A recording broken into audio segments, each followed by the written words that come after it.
Are you lost in the chaotic whirlwind of day-to-day busyness? Do you yearn for a deeper sense of meaning and purpose in your life? Welcome to Be You, Your Story, Your Purpose, the podcast dedicated to empowering women on their journey of self-discovery and finding their true purpose through their own story. I'm your host, Brenda Simmons. Welcome to Be You, Your Story, Your Purpose. In our last episode, Emily Stovall talked about the importance of raising our vibration in order to attract positive things in your life. And really, this is what the law of attraction is. And so we all send out some kind of a vibration. And really, that's just an energy that we're sending out into the world. And what's interesting is those things that match the energy that we are putting out are going to be attracted to you. And so if you want to attract things that are better in your life, you've got to actually change your vibration first. Now, I'm sure you've all noticed if you've gone into a room and you see somebody who just is really down, right? You can tell that their vibration, the energy they're sending out into the world, their vibe is low. And what's interesting is if you're in that low state, the last thing you want to do is hang around with somebody who's super cheerful and who doesn't match your own energy.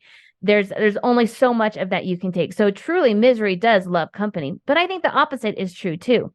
If you're in a really high vibe, really the last thing you want to do is hang out with somebody who's sending out a low vibe and bringing you down. You don't want that. And so like attracts like. So it's important to know what emotions emit different, which ones are higher, which ones are lower. And you can search this online. There's lots of different images for this, and it's really super interesting. Your lowest vibrational energies or lowest vibrational emotions are things like shame. That's the very worst one. Guilt, apathy. And you move on up the chart and you've got anger is further up, and then pride, and then you start getting into courage. And so all of a sudden you start getting into these higher vibes until you get to love and joy and peace and enlightenment. And if you've experienced these emotions, because we run the gamut, right, of the emotional scale, you know that, when you're feeling that low vibe, not only do you not want to hang out with a high vibe person, but a lot of times you don't even want to hang out with anybody. You just kind of want to be yourself. You want to just be by yourself and just wallow in your own energy. And that is so typical, of people, especially who have depression chronically. But we all have bad days, right? Whereas if you're in a higher vibe, you are more open to the world, right? And more open to other people coming into your space, especially if they are in that higher vibe as well. Now, there is this video, and it is one of my most favorite videos ever. And I will post the link to it. It's on YouTube. I'll make sure I've got that link to it in my show notes. But in this video, there's just this black plate, and on that plate is just a bunch of salt. And there is a speaker right next to it. Well, no, it's a vibrational plate is what it's on. So you've got this black piece of paper on this vibrational plate. And then this vibrational plate starts out at very low frequencies. And what's interesting is that salt will go into a pattern. And at these lower frequencies, it's very, very simple. The patterns are super simple. They're big, long lines. But what's interesting is as the frequency gets higher and higher, the patterns on this black plate get more intricate. And till you go higher and higher, and they actually have to keep adding more salt to it because the patterns are so intricate that it needs more salt to actually create the patterns. And I love this video because it really shows us that those higher vibrations attract more intricate and more beautiful patterns in our life. And we are just the same way. We in our lives, when we are in that low vibe, it's very simple. It's very there's not a whole lot going on, right? And that's of necessity, and that's not a bad thing. It just is. But as we raise our vibe and we have these higher frequencies going out into the world, we actually are allowing more intricate beauties into our life, and it's just so amazing. And our life can become more complex, but it's not a bad thing, right? It's a very beautiful thing because we can handle more in our lives. And so I want to talk a little bit today about what are the things that prevent us from going into that high vibe. So these are 5 pitfalls of that prevent positivity, and then I give an antidote to each one. So what's the first one? The first one I want to talk about is perfection. So perfection is when we are never satisfied with the work that we've accomplished. We always find fault with it. We're very critical, and we constantly think that we are failing at things. And so we adopt that identity of I fail. And you can't ever see that anything that you have done has value because it's not perfect. It's like all or nothing, right? And so really what this means is we're looking to the future, this future ideal of what we want, but we're not giving ourselves the credit for the things that we have accomplished.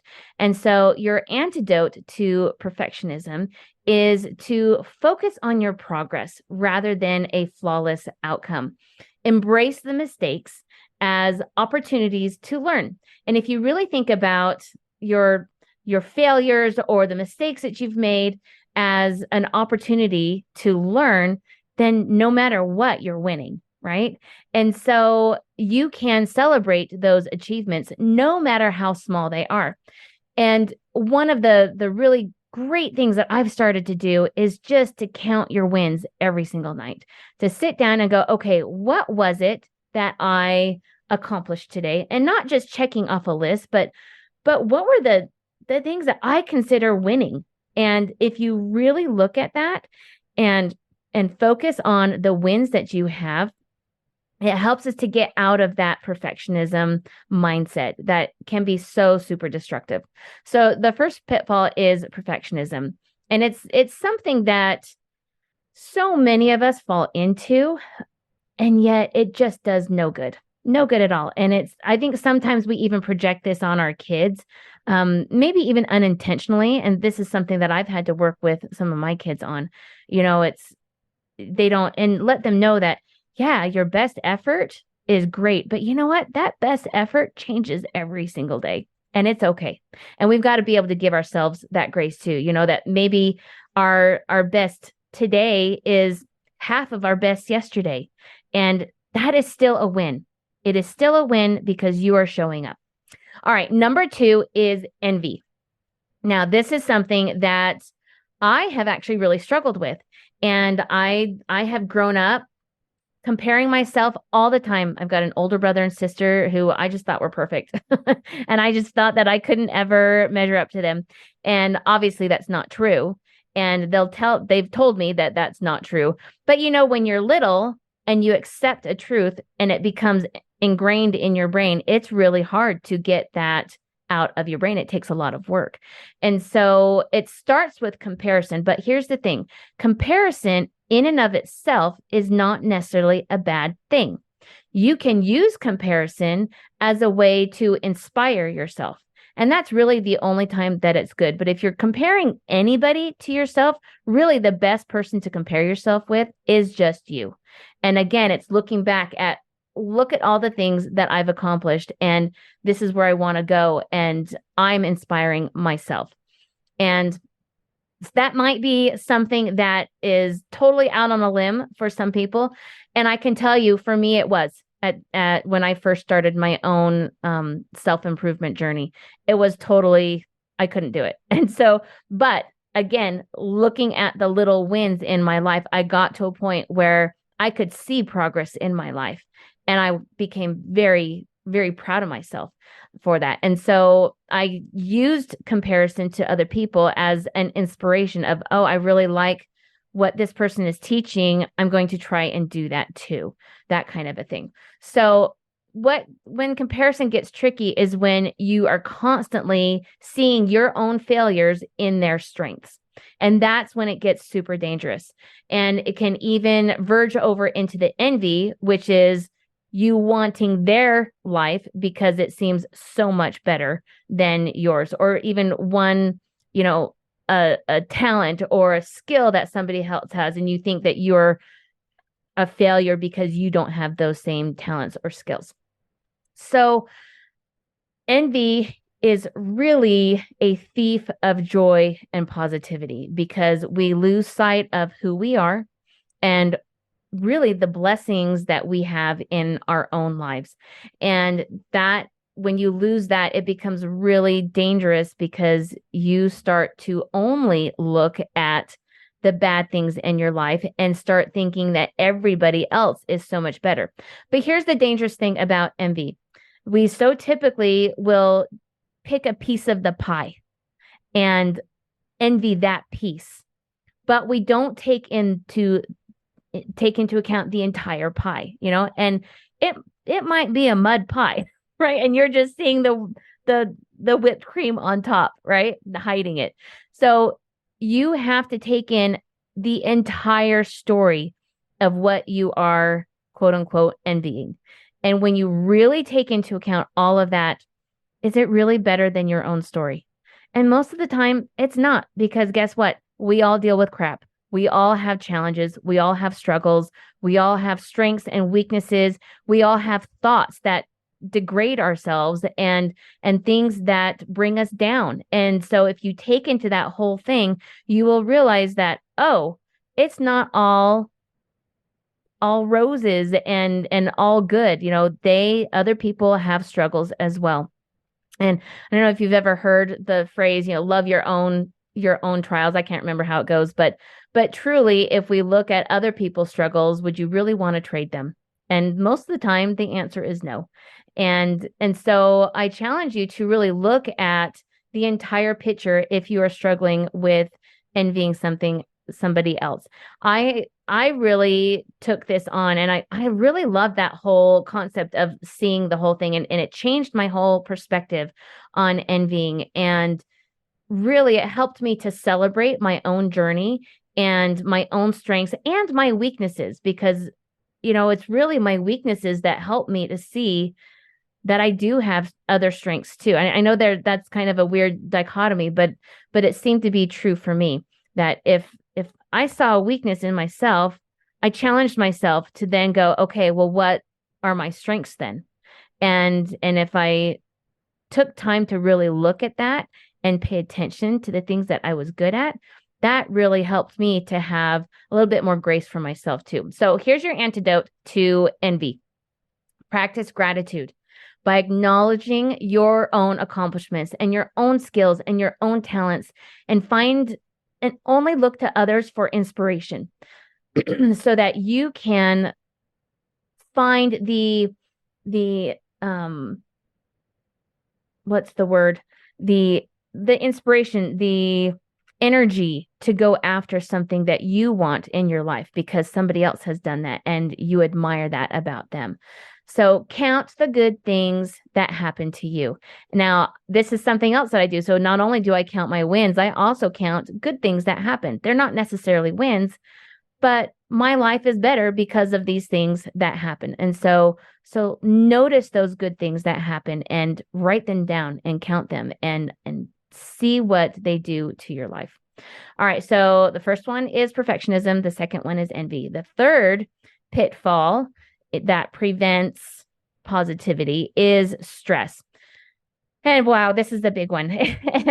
And it is something that everybody is going to experience. It's just a part of life. We have times in our lives that are just more stressful than others, and for different reasons. And it's so funny because you get older and you think, oh my gosh, I thought that past experience was stressful. That is nothing compared to what I'm going through now, right? And so we all have these ebbs and flows of things that we go through. And the problem with stress is it puts us in a state of worry and a state of doubt, and we're constantly in that fight or flight mode. And this has very serious negative physical, emotional, and mental consequences to it. And so this really puts us in a place where it's so hard to see any positivity in our lives. And so I'm not going to talk a whole lot about stress because I think that is something that everybody is familiar with. But I will say this. Typically, if you are experiencing a lot of stress, it means that there is some boundary that has been breached to make your life severely off balance. And so look at what your boundaries are and what's going on to cause that stress. And sometimes it's just something that we have to get through. And other times it's something that we are perpetuating ourselves. And so you really have to take a moment and look at what are the boundaries that you have in your life and what is being breached, what's going on there. So the antidote to this is taking that time to self-reflect. Take the time to do some self-care, do some meditation, clear out the negative thoughts and the clutter that are around you so that if you are dealing with something that you just have to get through, you have cleared everything else out so that it is far more easier to get through the situation. So sometimes exercise can help. Sometimes playing can help. Writing things down, going for a walk.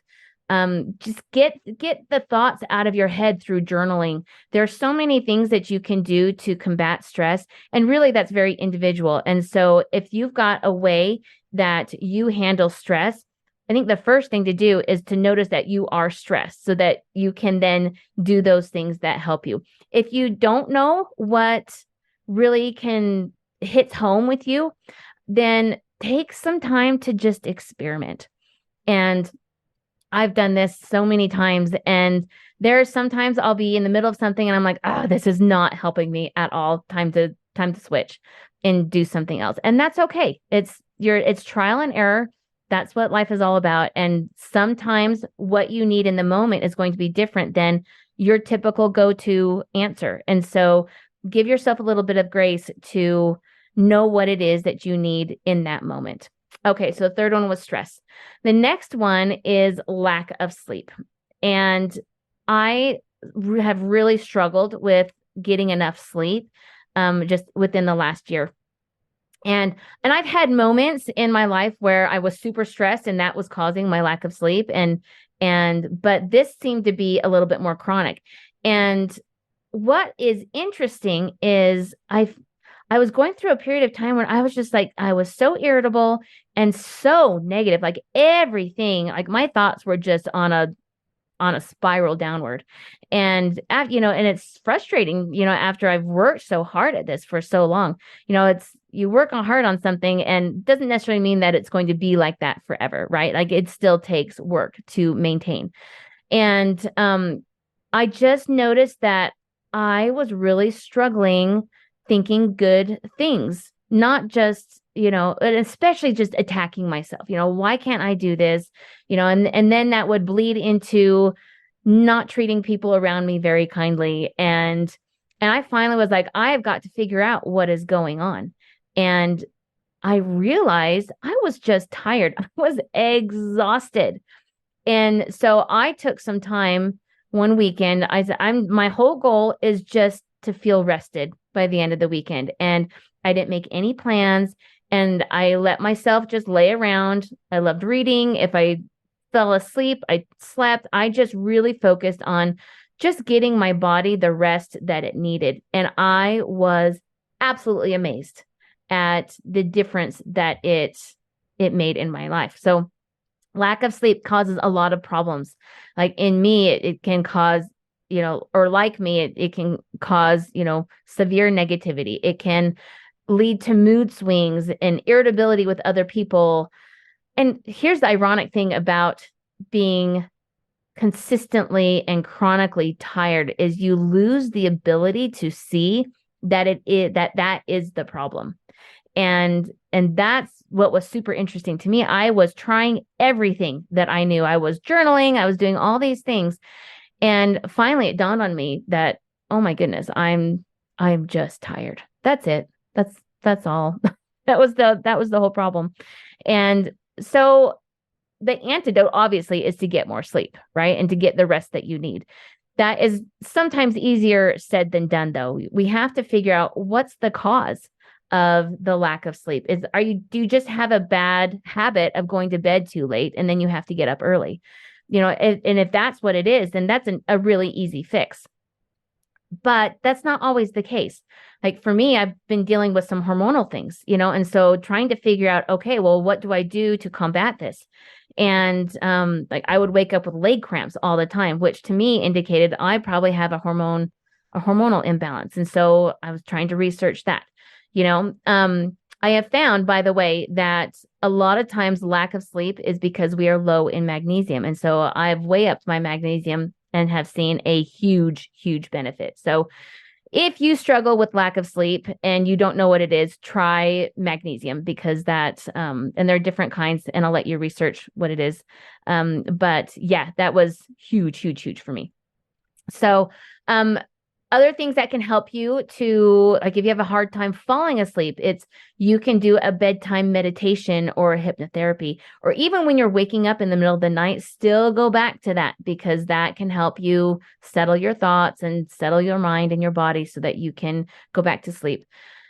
Having that consistent bedtime and a wake up time will actually help you to sleep better. Exercise and just really pay attention to, okay, what is it that your body needs so that you can get the lack of sleep, because sleep is so important. And if you're not getting that sleep, it just affects everything in your whole life. So, and that's what was amazing to me is I didn't realize the sleep would affect my positivity, but it totally does. So, number 4 was lack of sleep. Number 5 is anxiety. Now, anxiety is not something that I personally deal with a lot. For me, it shows up more like stress or nervousness, but I have children who deal with anxiety, and I know people who deal with anxiety. And I tell you what, it can just cripple you with worry. And honestly, sometimes you need professional help for this, and that is not a bad thing. And if you need some help, get that help, because you will find that it really does make a huge difference. I know when my daughter went on medication, I was amazed at how much better she was able to handle life, and that's a good thing. It's a good thing to be able to get the help that you need. Now, you have to also give yourself some grace too.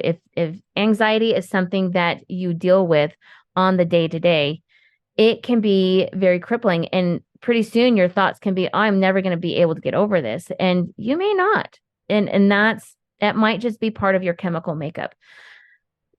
And that's when the professional help comes in. But here are some things that you can do to combat anxiety. And again, I have seen this work in other people and confirmed that this does help. So one of the biggest things is to just chunk things, right? So you are breaking tasks down into smaller, manageable steps so that it's not overwhelming. And I know sometimes we tend to look at, oh, I'm going to do this great big thing. And then it just becomes so overwhelming and so riddled with anxiety that you just shut down. And so that isn't helpful. So if there's something that you want to do, some big goal that you want to accomplish, chunk it down into bite size. And I mean, sometimes it's a nibble, and that's okay. So take small baby steps to help reduce that anxiety. You're going to know what you can handle. And if there's something that will give you a ton of anxiety where it's crippling you, then that's too big. Experiencing that anxiety while you're doing it is not a bad thing though either. Some of the bravest people that I know do things despite their anxiety. And I mean that it takes courage. My one daughter who has anxiety, I was so proud of her because she actually graduated early because she decided to do homeschool the last 2 years. And so she got 2 years done in one. And for her senior year, she decided she wanted to go to China this is before the pandemic, go to China to teach English to students there. It was through a program through her college, or not her college, but like a community program. And I tell you what, she had a ton of anxiety. And when she got over there, I mean, that's a long ways away, and mom and dad just can't come and help you. And she knew that. And so, but I tell you what, she showed up every single day. And sometimes you show up and you're crying and you're like, I don't know if I can get through this, but she did. And by the end, she totally loved it. She was able to overcome that anxiety by just doing. And so that's my challenge with anxiety. Just take baby steps, things that you can manage, but don't take them so small that it doesn't challenge you a little bit, because when you exercise that courage and that bravery, you're going to find that the new things that you are experiencing and those little things, even though they cause you a little bit of anxiety in the moment, you'll become used to them. And it's not that the task gets easier, but your capability and your ability to be able to do those things becomes greater. And so give yourself that time to challenge yourself and yet make that within the bounds of what you're able to do while working with that anxiety. So this is what I have. So number 5 was anxiety. So our 5 were perfectionism was number 1, envy number 2, 3 stress, 4 lack of sleep, and 5 anxiety. Of course, there's more. Look at the things again that tempt you to not be positive, that affect you in a way that will, sometimes, it could be something as simple as sugar, right? That could throw you into a pit, and that may not be the same for another person. So do some trial and error, some experimentation on what are the things that most bring you down, that prevent you from being positive, and then what are the antidotes to those things. And I promise you, man, if you work on this and you will start to pick up, oh, I'm starting to do this. This is my antidote. I know what I need to do in that situation. And so this is what I'm going to do. It helps a ton. So I hope that helps you. Just remember, we all have our kryptonite on what keeps us down. That's not a bad thing. That's called being human. That's called being mortal. It's just the key is to recognize what that kryptonite is and what you can do to overcome it.